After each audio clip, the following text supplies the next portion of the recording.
أخوي استلف مني 12,000 ريال. وبعد كذا اكتشفت إنه كذب علي. أنا شاب عندي 27 سنة. وأخوي الكبير عمره ما كان بيعرف يمسك فلوس. من زمان هو بيستلف من الناس وبعدين يندم بعد ما الفلوس تخلص. من أسبوع جه قال لي أنا مزنوق، علي قسط لازم يدفع.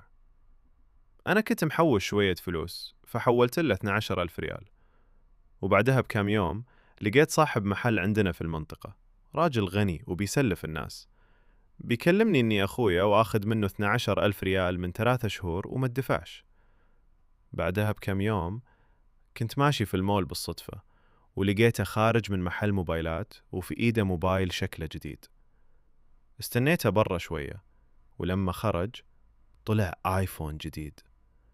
بصيت له وقلت مش قلت إن الفلوس عشان القسط؟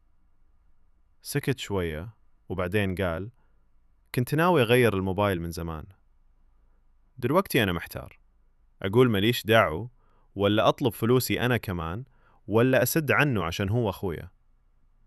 لو كنت مكاني كنت هتطلب فلوسك؟